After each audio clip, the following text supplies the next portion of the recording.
I've controlled everything I've done. I did oxycodone. You know what they are? For 10 years straight, 180 milligrams. It's truth. I will bring a doctor on here to talk about it. They saved my life. Anybody tells you that they don't work, they're wrong. Do people abuse them? People abuse everything. They abuse driving, ice cream. I don't care what it is. People abuse things. I don't. I was taking 180 milligrams, 630s a day for 10 years. But if anybody knows what my back looks like, in fact, some doctors say it's the worst back they've ever seen. That's how bad I am. I have 15 vertebrae done. I have 5 in the neck, 10 in the back. I had 3 major surgeries, 11-hour surgery. It's crazy, right? And I decided, for no reason, not being high, not one person I know ever saw me high on oxycodone. I mean that. Now what happened, my buddy is a doctor. He's done stuff on here. He's Dr. Frank. He's a great guy, good friend. And we're at lunch, and I said, this is 2 years ago.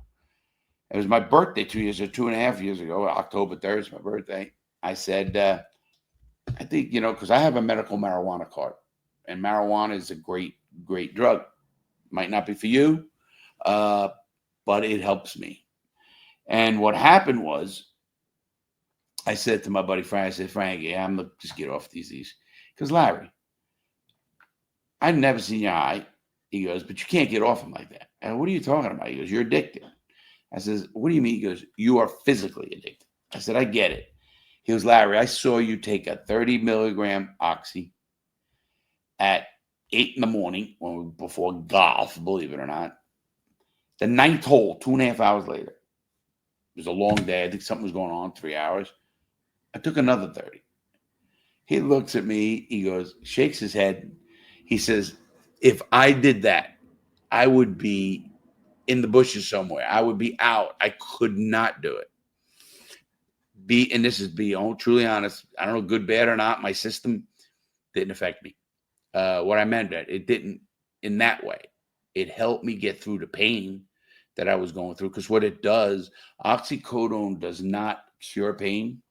What it does, to let everybody know, and this is why people get addicted on oxycodone. If you take Oxy, you break your arm. You're a professional athlete. You break your arm, snap, bad break, pain. They go to the hospital, they set it, and they give you oxycodone. It will work. And it doesn't cure your pain, people. It deadens it. Now, I'll explain what I mean by that. So I'm sitting there, and I end up going to, if you break your arm, now you got a broken arm, you're getting oxycodone pills. After you get your oxycodone pills, now the doctor tells you to take them. And he tells you to take those pills all day. He says, okay, until the end. Because a lot of doctors tell you, hey, just take them till the end of the pill box. Don't. What happens, and this is a fact, oxycodone goes into your system when you take it orally, and it then searches your body for inflammation. Areas of severe arthritis or severe injury I have my share, from a ripped bicep to I can go on and on, back, neck, leg, knee. It goes around your body and it attaches to inflammation. Again, I told you, it doesn't cure it. What it does do is it dulls it so I can do a function. I remember not being able to brush my teeth, could not straighten up. And if it wasn't for those drugs, so anybody who vilifies all drugs are just putting everything into one basket, and you shouldn't do that. So what happens when an athlete breaks his arm, he fixes it, then it's healed. He's not Larry at 63 with multiple issues. He's a 25-year-old like Nick. Now, Nick doesn't have issues. So if Nick keeps taking that, it searches his body for inflammation. It doesn't have any, and it goes to the endorphins in the brain. And that's where people get addicted. Now that feeling, the high or whatever it is, obviously is very good feeling. You get addicted. People used to blame the doctors. I blame education.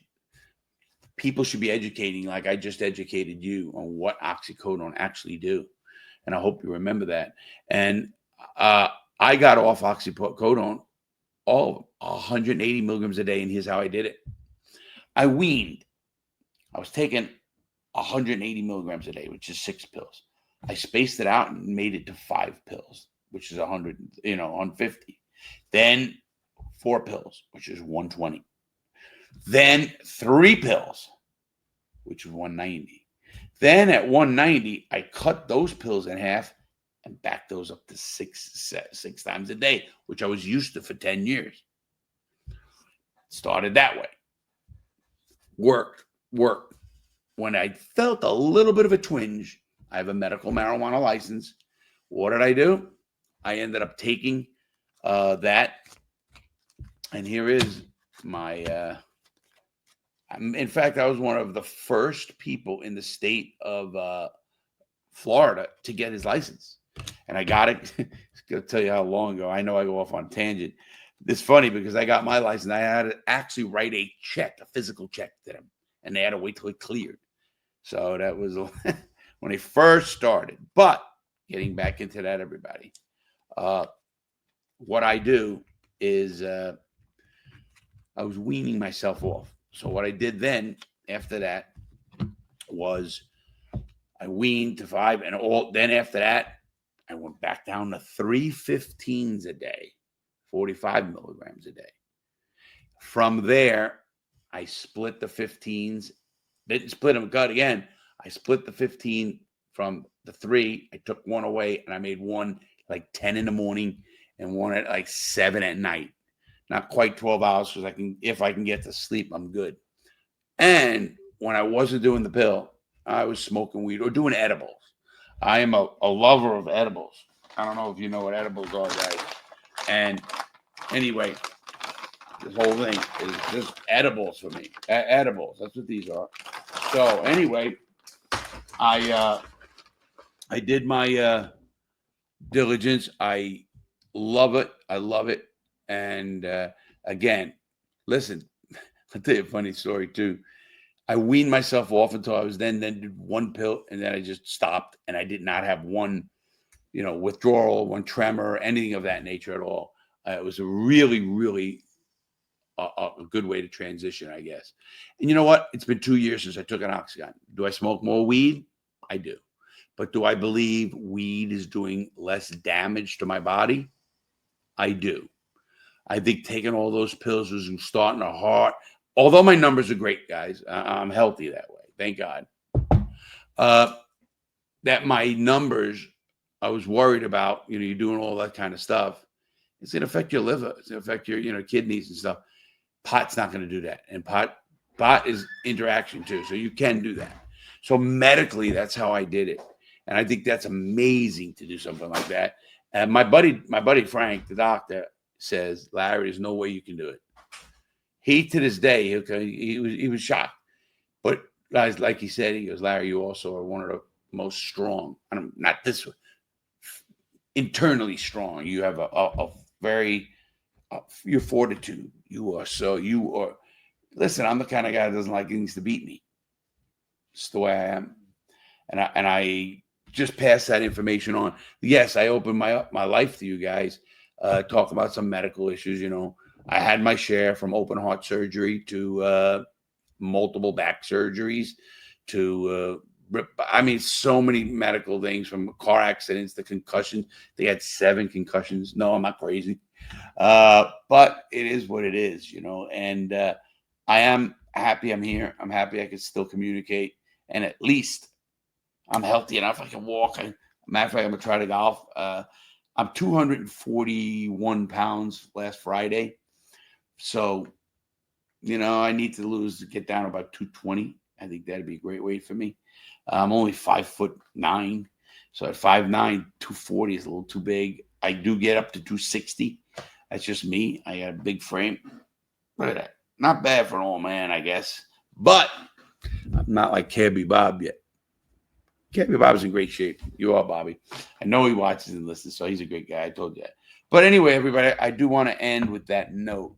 Please go check out the Crooked Diamond cigars. And please check me out. Like, subscribe, pass this on. And have a great day, man. I really mean it. Thank you all. Have a great day. I hope you have a blessed day and do what you want to do and be yourself. No matter what that is, you're never going to get judged by me. Ever. Have a good one, guys. Stay safe.